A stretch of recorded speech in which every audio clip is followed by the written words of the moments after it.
Hey everyone, Josh Hawkins here. Welcome to episode 152 of Opening Up the Gospels. In episode 151, I talked about the resurrection of Jesus. Before we looked at the record of the event from the Gospels, I noted two reasons why the resurrection was important. First, I said that the writings of the New Testament use Jesus' resurrection as the interpretive lens to understand and confirm that God would accomplish everything that he said as he said it in the law and the prophets. And second, the resurrection tells us that Jesus' pattern of living is the standard of submission and devotion to God. We saw how the Gospels narrate some of the details of the resurrection, from the appearance of the angels to the neatly folded facecloth, as well as John beating Peter in their run to the tomb. As I said last time, the resurrection of Jesus is the point on which the faith rises and falls. If Jesus wasn't raised, everything the apostles believed and preached was in vain. But he was raised, and the hundreds of eyewitnesses and other historical evidence provide us with certainty that the scriptures are reliable and God will bring to pass everything that he's promised. In today's episode, I want to look at just a few of the times where Jesus appeared to people after his resurrection.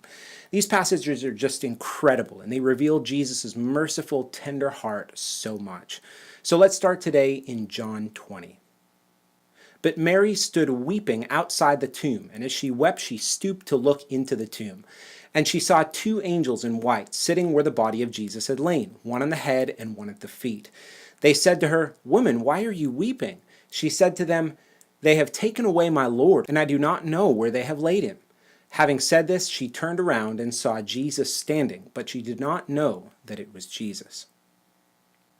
As I mentioned in the last episode, it's a bit difficult to place the timing of what John records here because the other Gospels indicate that the other woman had also come to the tomb, and seemingly it was after the stone was rolled away. And here it seems like Mary Magdalene had gone into the tomb, or at least stooped to look inside, as the Gospels say, such that she saw two angels in white where Jesus was laying. Whatever the case, Mary stood weeping and having a conversation with the two angels. It seems so casual, doesn't it? I mean, by the way that John records this dialogue, it doesn't seem like Mary is all that surprised or shocked at the appearance of the angels. Rightly so, her greatest concern, though, is with Jesus and what's happened to him. Then John tells us that she turns around and saw Jesus, but she didn't know that it was him. Let's keep reading. Jesus said to her, "Woman, why are you weeping? Whom are you seeking?" Supposing him to be the gardener, she said to him, "Sir, if you have carried him away, tell me where you have laid him, and I will take him away." Jesus said to her, "Mary." And she turned and said to him in Aramaic, "Rabboni," which means teacher. Jesus said to her, "Do not cling to me, for I have not yet ascended to the Father, but go to my brothers and say to them, I am ascending to my Father and your Father, to my God and your God." Mary Magdalene went and announced to the disciples, "I have seen the Lord," and that he had said these things to her. What a moment. Mary just assumes Jesus is the gardener, but it's with just one word that her eyes are opened and she recognizes Jesus. He's alive. Yes, he's alive. Just imagine what must have flooded her heart and her mind in that moment. Now she responds with the word Rabboni, which is an Aramaic word that essentially means my dear teacher. Jesus' face must have had a smile on it in this moment. And at this, Mary goes and tells the apostles. Now, as Mary and the other women were on their way to them, Matthew 28 records something else pretty significant. While they were going, behold, some of the guard went into the city and told the chief priests all that had taken place. And when they had assembled with the elders and taken counsel, they gave a sufficient sum of money to the soldiers and said, "Tell people, his disciples came by night and stole him away while we were asleep. And if this comes to the governor's ears, we will satisfy him and keep you out of trouble." So they took the money and did as they were directed. And this story has been spread among the Jews to this day. Just picture this. The guards of the tomb went into Jerusalem to tell the chief priests everything that had happened. The angels, the stone being rolled away, the earthquake, the women. Surely this must have set off a firestorm of rage and fear in the hearts of the Jewish authorities. They even thought they could bribe the soldiers to circulate rumors about what had happened to Jesus. This was their last-ditch attempt to squash this Jesus problem. But soon there would be too many people who would have seen and too much boldness from the apostles for them to deal with. As the Pharisee Gamaliel would say soon in Acts chapter 5, "But if it is of God, you will not be able to overthrow them. You might even be found opposing God." Jesus was alive, and I'm sure they knew it. His words were trustworthy and true, and they were left with an even bigger problem than they began with. Oh, just look at what an evil heart does. It's astounding. Well, let's look at the second resurrection appearance that the Gospels record for us from Luke chapter 24. That very day, two of them were going to a village named Emmaus, about 7 miles from Jerusalem, and they were talking with each other about all these things that had happened. While they were talking and discussing together, Jesus himself drew near and went with them. But their eyes were kept from recognizing him. And he said to them, "What is this conversation that you are holding with each other as you walk?" And they stood still, looking sad. Then one of them, named Cleopas, answered him, "Are you the only visitor to Jerusalem who does not know the things that have happened there in these days?" And he said to them, "What things?" So according to Luke, it's still Sunday, the day following the high Sabbath of the Passover feast, and it's later on in the day, as we'll see in the final part of the passage. And two men, likely pilgrims who had attended the Passover, are walking along the road to a village called Emmaus. The historian Josephus mentions Emmaus in his work, and we do know that it was in close proximity to Jerusalem, but we're not exactly sure where this village was. The two men were discussing, or perhaps better translated, debating or disputing with one another, all that had recently happened in Jerusalem.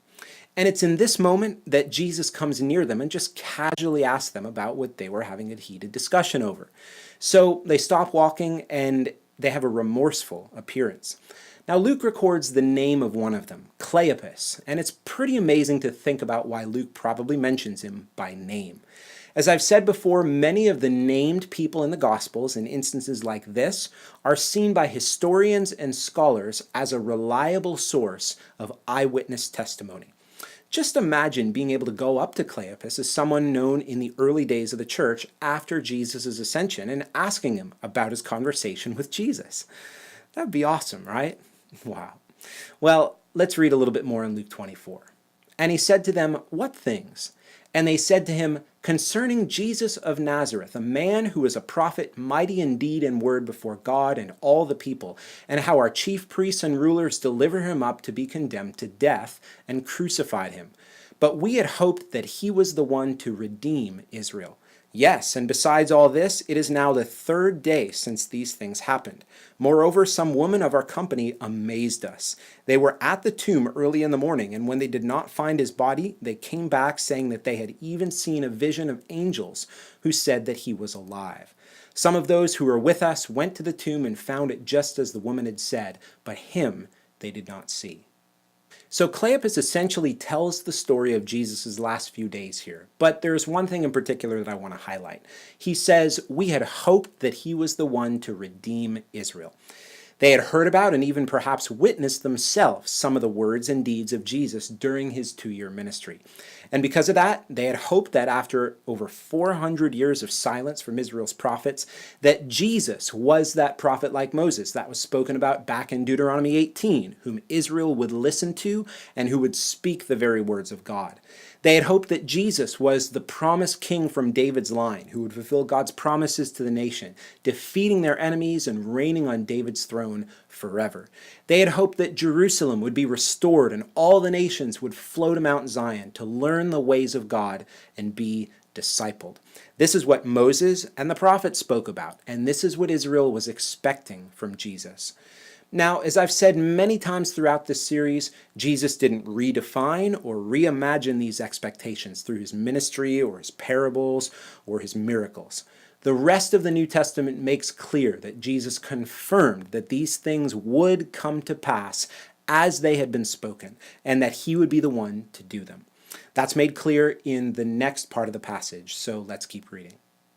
And he said to them, "O foolish ones, and slow of heart to believe all that the prophets have spoken. Was it not necessary that the Christ should suffer these things and enter into his glory?" And beginning with Moses and all the prophets, he interpreted to them in all the scriptures the things concerning himself. So they drew near to the village to which they were going. He acted as if he were going farther, but they urged him strongly, saying, "Stay with us, for it is toward evening, and the day is now far spent." So he went in to stay with them. When he was at table with them, he took the bread and blessed it and broke it and gave it to them. And their eyes were opened, and they recognized him. And he vanished from their sight. They said to each other, "Did not our hearts burn within us while he talked to us on the road, while he opened to us the Scriptures?" And they rose that same hour and returned to Jerusalem. And they found the 11 and those who were with them gathered together, saying, "The Lord has risen indeed and has appeared to Simon." Then they told what had happened on the road and how he was known to them in the breaking of the bread. Oh, what must this have been like? The living Word of God himself was explaining all that was written of him in Moses and the prophets. Was it not necessary that the king of Israel should first suffer before establishing his glorious kingdom in Jerusalem? And now that they heard he was alive, it was the confirmation of their hopes that caused their hearts to burn within them as Jesus opened up the law and the prophets and the writings to them. I don't think they would have been so excited from a relatively short conversation on the road if Jesus was completely changing all of their understanding and expectation of what God had spoken in the Scriptures and really what had defined them as a people and a nation.